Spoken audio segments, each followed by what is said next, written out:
What's up, y'all? It's your boy JTMM, aka Just 10 More Minutes, aka the Freaking 10, back again with more Sabaton History. Now, yesterday's song was Hearts of Iron, and so I thought, to make this flow easier, I would go ahead and start covering the history the next day with the next episode of Sabaton History with myself. And that just makes it easier with the flow. And as I can record the others that I've done in the past, I'll do so. But just to make an even flow, I thought, you know what, let's just do that. So as you can see, I've actually kept the beard and shaved it clean again. This growing out, we'll see. It doesn't always grow back in the same place, as my hair decides to do its own thing sometimes. So we will see. But I'm keeping a nice little Joachim beard for now. We'll see how it goes. Anyway, this is one that was fascinating to me in the sense because hearing certain lines of it, and y'all pointed out, right, hurry up. And then Mia, with her excellent background, was giving me the history as to it's not about the Reich anymore, right? Made perfect sense as soon as she explained that. So I'm very interested to get more of the story behind that and really see the complete picture. And it wasn't about the Reich, it was about saving the people and such. So yeah, this one's going to be fascinating. So with this one being said, switch it up. Let's check out. All right, glasses come off. Let's go. I'm Indy Nidell. I'm Per from Sabaton, and this is Sabaton History.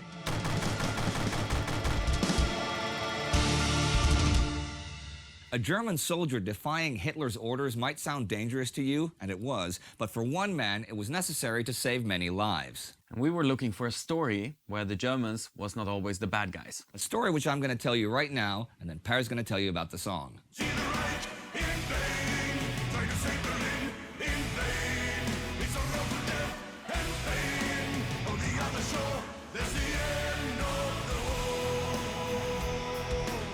From the beginning of the Soviet Union's final World War II offensive towards Berlin on April 16, 1945, the situation on the Eastern Front had deteriorated rapidly for the Germans.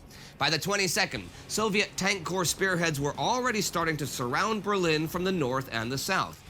With the encirclement of Berlin soon at hand, German high command from the bunkers under the city center were calling for immediate assistance. The 12th Army, under General of the Panzertruppe Walter Wenck, had just retreated east of the Elbe at this point, fighting a losing battle against the American advance from the west.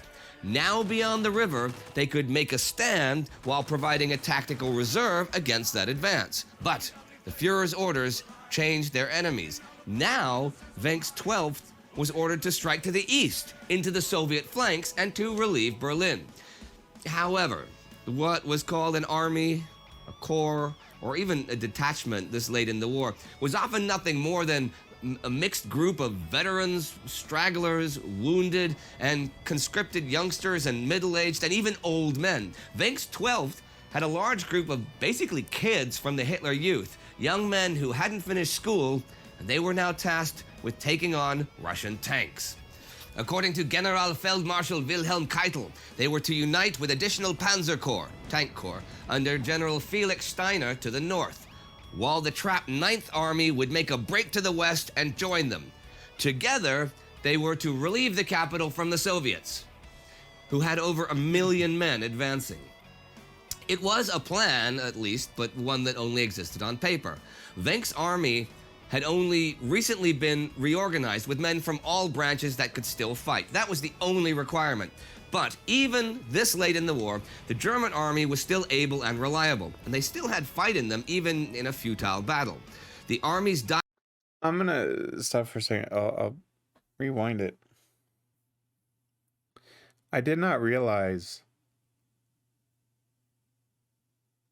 that the Russians had I mean, is that true? Did they truly have 1 million men?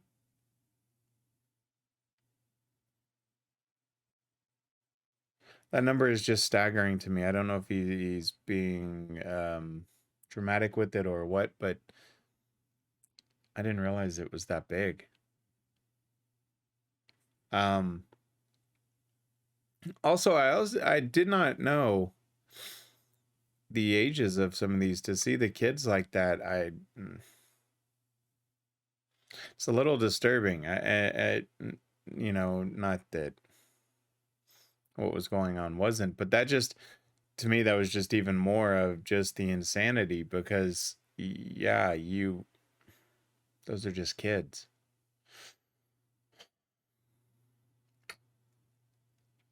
It's already fast. I'm still astonished by that number of 1 million. All right, let's keep going. Yeah. Able and reliable, and they still had fight in them even in a futile battle. The Army's diaries of this day read, "No deserters, no prisoners, no missing." Who could ever have believed? Seems like nothing's been achieved. Just to walk a day, go all the way. The fronts are closing in as the end is drawing near. The 12th Army interfere. Open up a route, get people out. Its forces spread out there. The 12th Army was heading to Berlin. They had only a few vehicles and tanks, mostly mobile assault guns, and little fuel, so the men had to make the 150 kilometers to Berlin on foot. By the 25th, they had reached the outskirts of Berlin, but the situation had worsened dramatically. The Soviets were already south of Potsdam and east of Brandenburg an der Havel, west of Berlin. The surrounding of the capital was nearly complete, and the Soviet forces were much stronger than anticipated. While examining his maps, General Wenck hesitated. Was relieving Berlin even possible at this point? In talks with Keitel, though, the orders from the bunkers under Berlin were clear. Get the Fuhrer out. His destiny is Germany's destiny. Only you, Wenck, only you have the power to save Germany now. So Wenck went to work. The only chance to relieve Berlin at this stage was to split his troops towards the north and south and relieve as many of the defending German forces around Berlin as possible so they could make up a small reserve for an attack towards Berlin itself. This would maybe destroy enough Soviet forces or just hold them back enough to give Berlin some breathing space and for civilian refugees to escape the city. But even that would only be temporary. But Keitel rejected this plan. Berlin itself had highest priority. A push toward the Fuhrer must be done immediately, and that's it. Well, Wenck knew that this would quickly be the suicide of his army, and he realized that German high command had totally lost touch with the situation and the reality of the war. Steiner... Yeah, you know,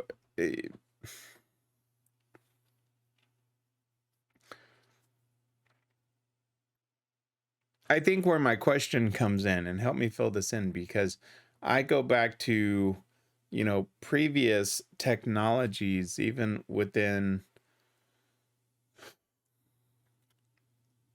let's go back to the ship that we were talking about, right? Not the Bismarck, but the other one. Sorry, my brain's a little mush. What I question is, okay, how did they not know that there were this many coming towards them? I mean, even with the jets, or excuse me, the planes that they had, even in World War I, would have told them that they had such a heavy advancement on the way that they really didn't stand a chance, right? If you're truly talking, you know, even a 500,000 number of troops marching for you, you're done for, right? And because you're coming, if the attack was coming both from the east and the west. Again, I go back to the insanity part of it, but still. Sorry, it's super early. Common sense has to kick in at some point to say, we've got to do something for the longer term of the battle, unless in their hearts they knew it was over. Had totally lost touch with the situation and the reality of the war. Steiner's tanks in the north were already being pushed back, and the 9th was fighting for its life. In this situation, Wenck chose not to follow the direct orders from Adolf Hitler himself. Instead, he, quote, had to follow the guideline of his conscience. Saving Berlin was impossible. The only thing his army could maybe achieve was getting as many people away from the Soviet advance as possible. By attacking towards Potsdam, he would relieve the encircled garrison there. And by creating a corridor from there towards Berlin, they'd be able to let refugees flee the city. An attack to the south would give the 9th Army a chance to join their lines. Wenck called this his Rettungswerk, pretty much his rescue mission. Only on this would he gamble the lives of his young soldiers. In the early morning hours of April 26, the final German offensive of the war began. Who'll survive and who will die? Up to Kriegsglück to decide. Those who made it cross without a loss have reason to reflect. It is not about Berlin. It is not about the Reich. It's about the men who fought for them. What peace can they expect? Elements of the this 12th song. Army made their way northeast. The key to their advance was the infantry division Hutten, hardcore veterans who had just days before recaptured Wittenberg from the Soviets and held off overwhelming forces for days. Now they were the wedge that drove into the Soviet positions with artillery and tank hunters. The Soviets were totally caught off guard by the attack, and by midday, the 12th Army had advanced 18 kilometers toward the city of Bielitz. On Hutten's flank were the elite Scharnhorst Grenadiers, who pushed down the Autobahn through the night, throwing themselves against the tenacious Soviet defense. House-to-house fighting against superior heavy tanks was vicious and costly, and they often had to resort to close-range attacks with Panzerfausts, single-shot anti-tank guns. They went days without sleep or sufficient food, while the Soviets were constantly reinforced, but despite heavy casualties, they made progress towards Berlin. By May 1st, the 9th Army had managed to use the momentum of the 12th and break out of their encirclement. Spirits rose as the exhausted soldiers of the 9th and the hundreds of civilians with them joined the 12th. But seeing the ragged and wounded men limping into his ranks, Wenck marveled at Hitler's insane plan to fight the Soviets head-on. The 9th had been nearly destroyed just fighting for its survival and the survival of the many civilians in its midst. So think about that for a second, right? So, I mean, we all know Hitler, right? I mean, but the authority that he carried within the Reich, to have this guy go against him, certainly he knew what that meant, right? He knew it was death for him. If somehow they were to survive and, everybody made it back, it was going to be death if they were successful. But to put himself secondary and put the people of Berlin truly showed where his heart lied, right? And that's the beauty of the story. It is through the insanity, you think about what this guy did. And I go back to like No Bullets Fly, right? Where had he flown back and someone saw him escort that plane, he was certainly court-martialed or dead, right?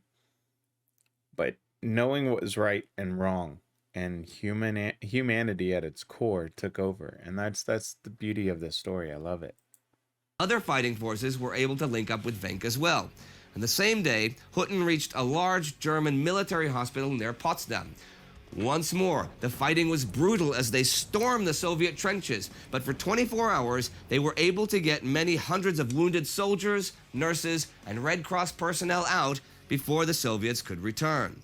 This was the very end of the European part of the war, and it is difficult to find and follow the reports from the last days of the fighting around Berlin. The Germans did not make many records. The Americans also often didn't record a lot of it, and the Soviet archives are still not fully available. Neither Steiner nor Wenck reached Berlin, though, and Hitler chose suicide over capture in his bunker. It's the end of the war. Reach for Elvis Joe. On May the 2nd, Wenck's army retreated.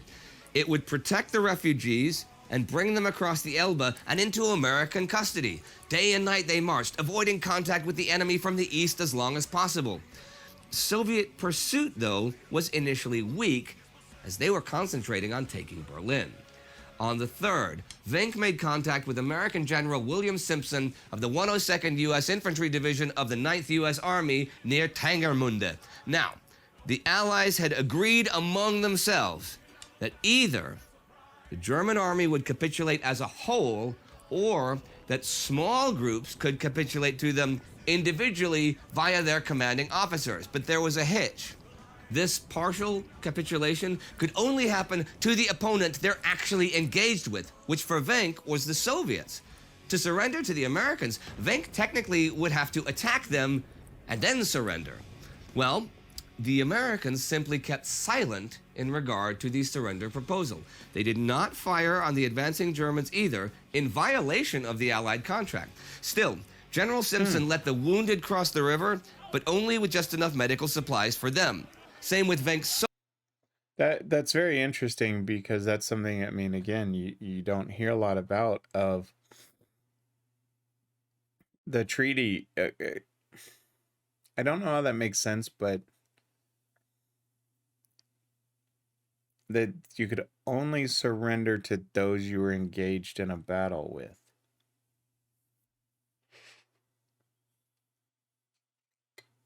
I mean, to me, if I'm sitting there and I'm got my hands in the air and I'm walking towards you, I'm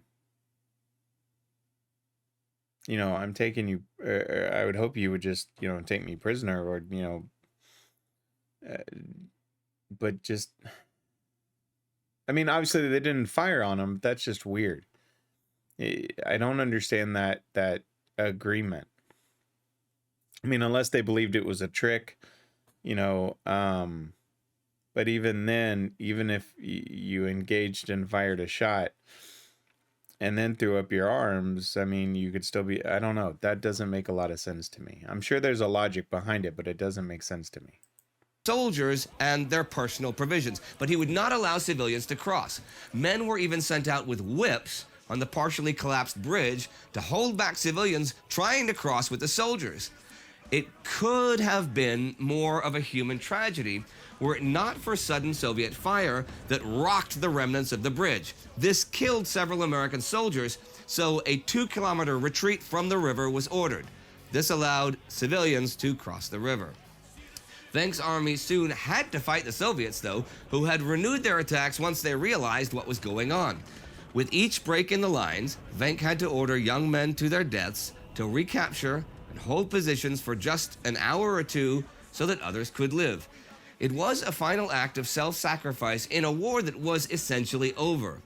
As the last German grenades were shot, the last artillery pieces and the last tanks were blown up, and then the last German soldiers, among them General Walter Wenck himself, crossed the river and entered American captivity.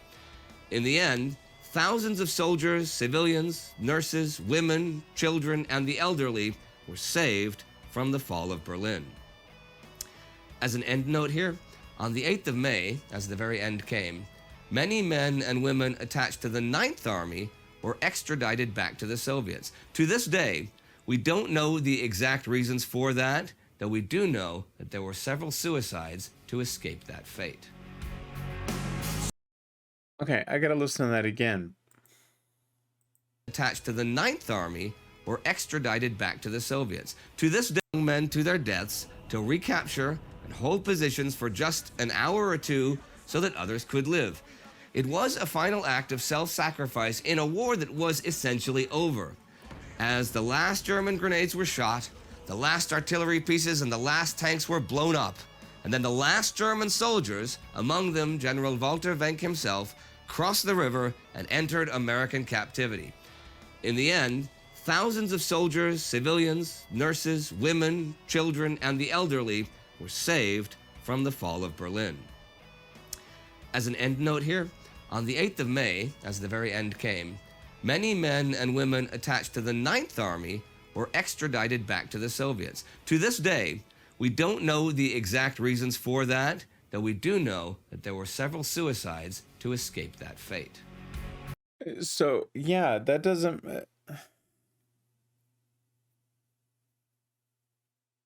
I mean,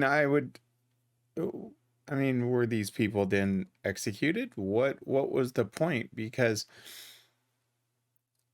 if the war was over, and you're talking about civilians, why? But we all know war is ugly, and that there's always backdoor deals on, okay, do this, okay, this is what you're getting out of it. But to do that with you, I understand the army part. If you're, but again, if you're part of the bigger plan, then no, you don't do that stuff. But I mean, we're talking about a different time and era. See the city burn on the other side, going down in flames as two worlds collide. Who can now look back with a sense of pride? On the other shore, there's the end of the war.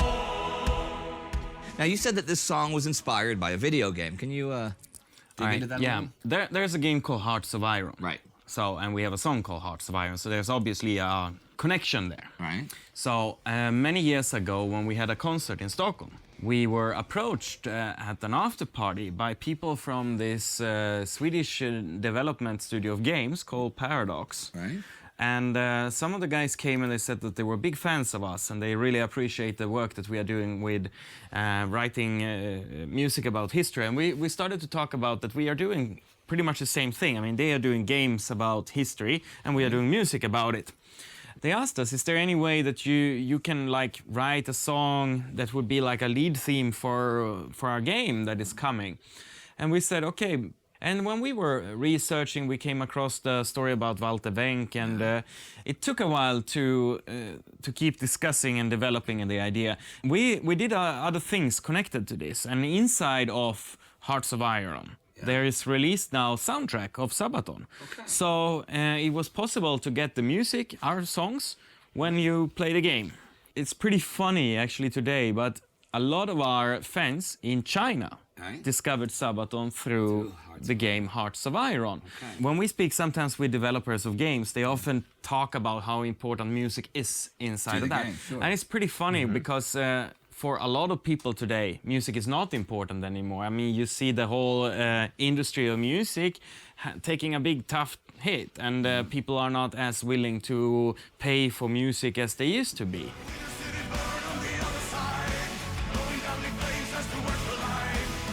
Well, there you have it, Hearts of Iron 4 featuring Sabaton music, and that was all for today with Hearts of Iron. On Sabaton History channel.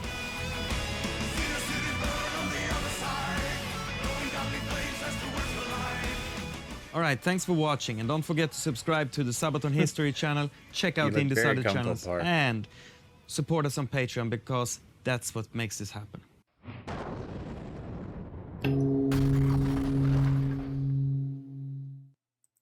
Okay.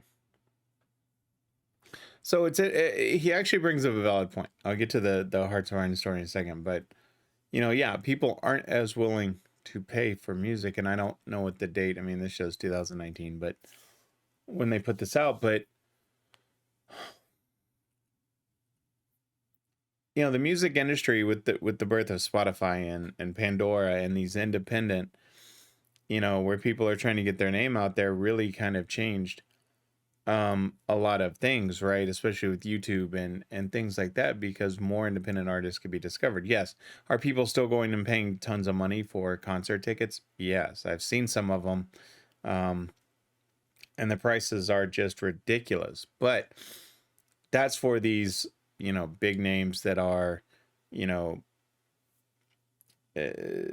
brainwashing our kids, not the great artists like Sabaton or Nightwish or Ginger. It's these stupid artists that, write very stupid songs. And I don't say that lightly. I won't name names, but there are a lot of big artists out there that their songs are absolute garbage. But going back to this one, number one, we talked about the game because I think it was it Midway? And I think Midway was the one I was thinking about from the ship earlier that I was referencing with the I think. But my question is,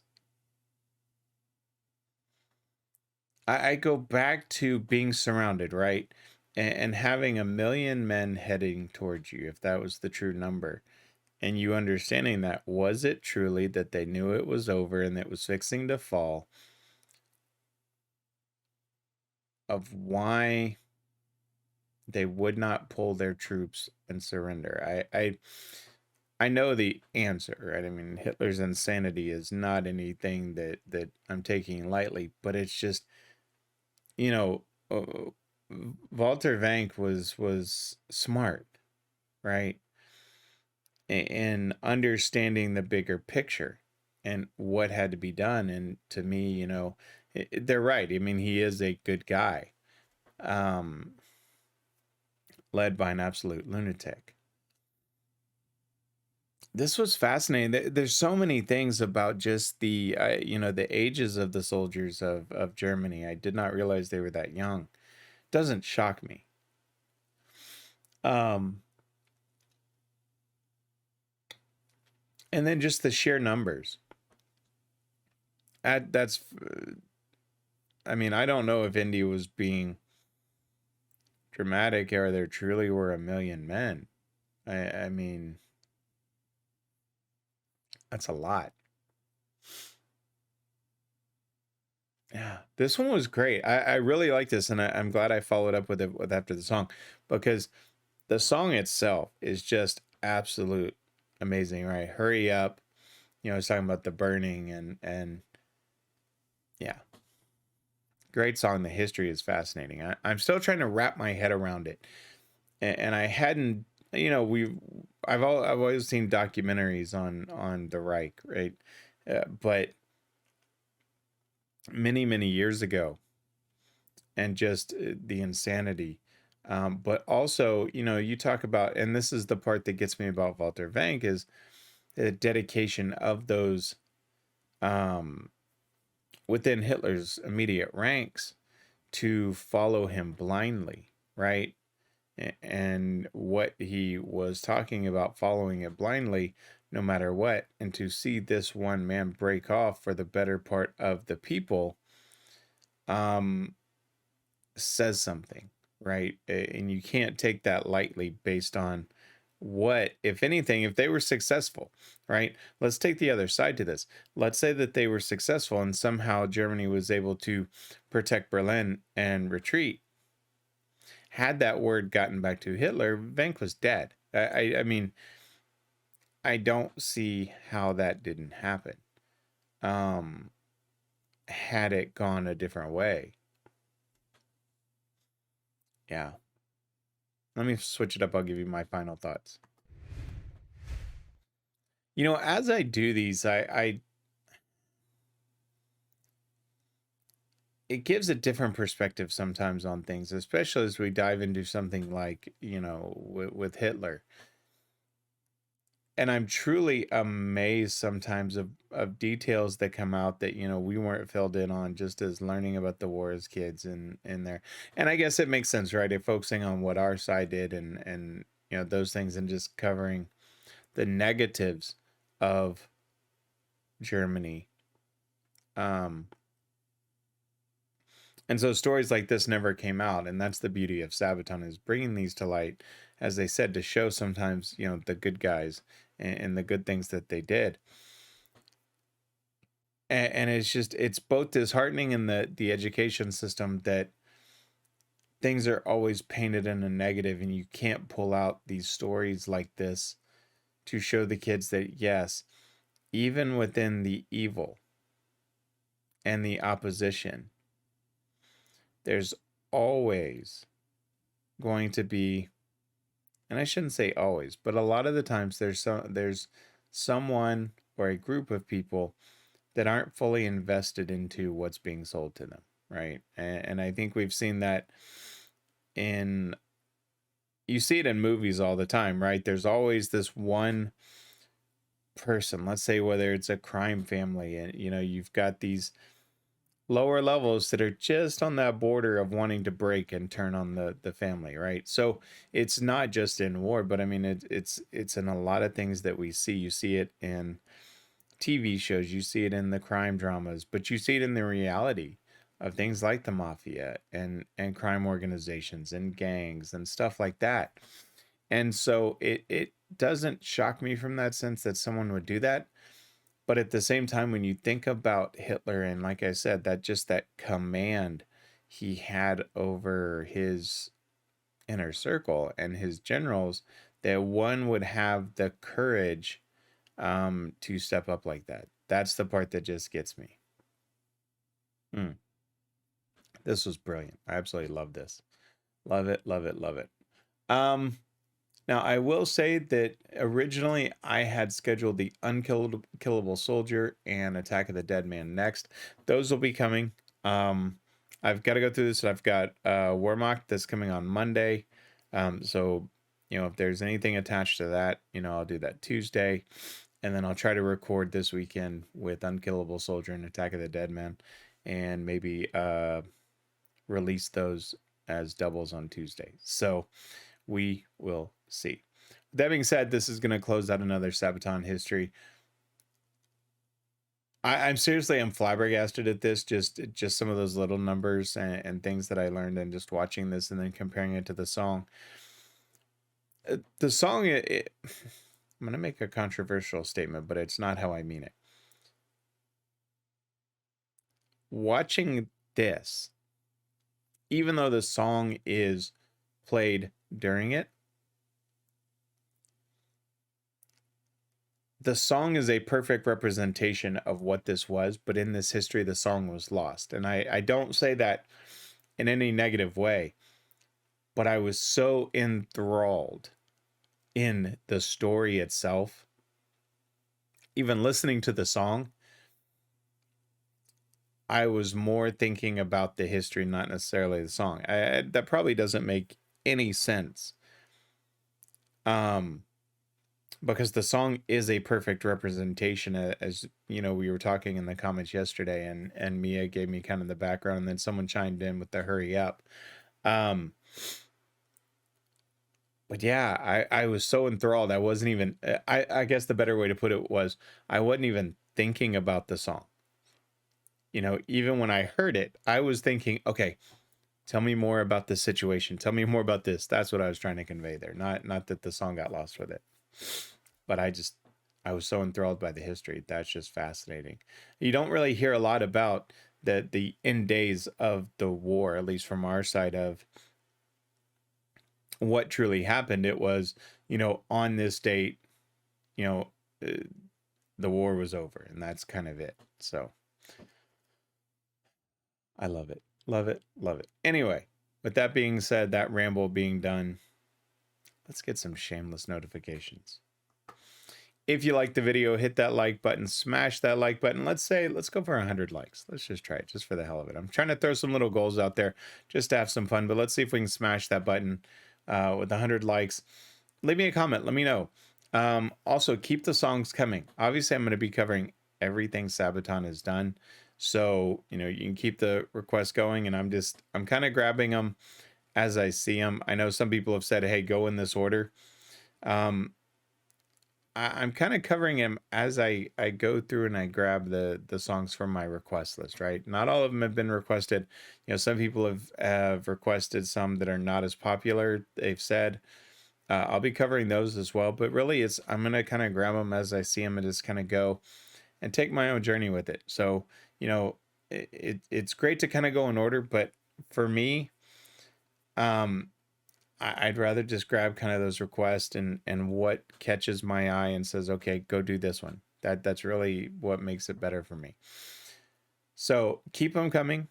If you like the content that's being put out, let's keep in mind, I release 17 videos a week. at minimum, I think.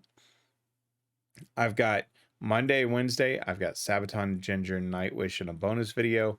Tuesdays and Thursdays, I've got the Sabaton History, as well as the studio and live versions of The Warning from Queen of the Murder Scene starting off. And then on Fridays, it's Free for All Fridays, where I cover the bands that y'all have requested that don't fall into those names that I just mentioned. So I put out quite a bit of content every single week, Monday through Friday.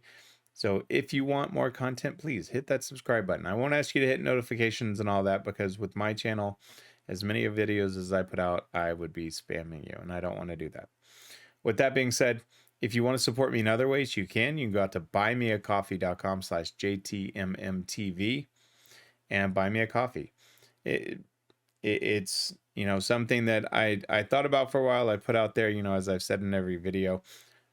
If you choose to, great, but it's never required. The like, subscribe, and share is really all that I ask for. Anything else after that's a bonus. For those that have supported me there, I appreciate it greatly. It is noted, and truly, truly appreciate it. Now,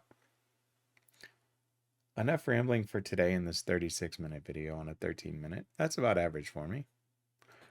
I'm going to actually get up and get all the kids ready for school, as it is approaching 5:45. Yeah, time to get everybody up and going. So, until next time, I will see you next time. This is JTMM. Always ask for just 10 more minutes. It's time to go. I'm out.